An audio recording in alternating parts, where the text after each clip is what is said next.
Some cars are built to be fast, some cars are built to be comfortable, and then there are cars like the Nissan 350Z, built to bring back a legacy and accidentally create a street icon. At a time when Nissan was losing its grip on performance credibility, the Z badge was fading into memory. The golden days of the Fairlady Z felt distant, and enthusiasts were waiting for something real. Then, in 2002, it arrived. Low, wide, aggressive. The 350Z didn't just look different, it felt like a statement. Under the hood, a 3.5-liter VQ35D EV6 pushed out nearly 287 horsepower. Later upgrades like the Rev Up and HR variants took that beyond 300 horsepower, sharpening the Z into something even more responsive. No turbos, no gimmicks, just raw, naturally aspirated power delivered straight to the rear wheels. 0 to 60 in about 5.5 seconds. Not record-breaking, but numbers never told the full story here. Because the 350Z wasn't about chasing supercars, it was about connection, a front mid-engine layout, rear-wheel drive, near-perfect weight distribution, the kind of setup that made every corner feel alive. The steering had weight, the chassis had attitude, and that VQ engine, loud, raspy, and always ready to be pushed.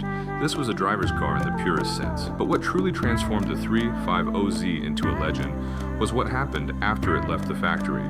The tuning scene took over. Simple bolt-ons unlocked quick gains, intakes, exhausts, ECU tunes, easy power. But then came the real madness. Twin turbo kits pushing the Z into 500, 600, even 700 horsepower territory. Superchargers adding instant punch.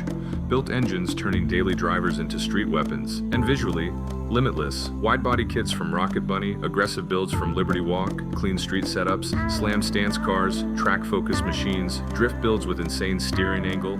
The 350Z wasn't just customizable. It was a blank canvas for creativity. And speaking of drifting, this car was born for it. Rear-wheel drive, strong torque, predictable handling. Everything about the 350Z made it perfect for going sideways. From underground street sessions to professional competitions, it became a staple in drift culture. But it wasn't flawless. The interior felt basic. The cabin could get tight. Early engines had oil consumption issues, and compared to smooth inline-six rivals, the VQ's sound wasn't exactly refined. But none of that mattered, because the 350Z wasn't trying to be perfect. It was trying to be real, and that's exactly why it aged so well.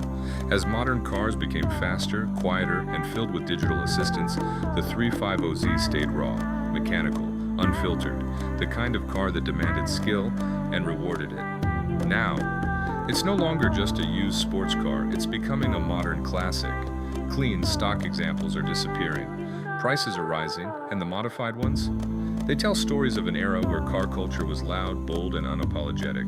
No fake engine noise, no overcomplicated tech, just a machine and the driver. And maybe that's why the 350Z still stands strong today. Because in a world obsessed with the future, it reminds us of a time when driving actually meant something. So think about it. Was the 350Z simply Nissan's comeback car, or the last true Z that refused to follow the rules?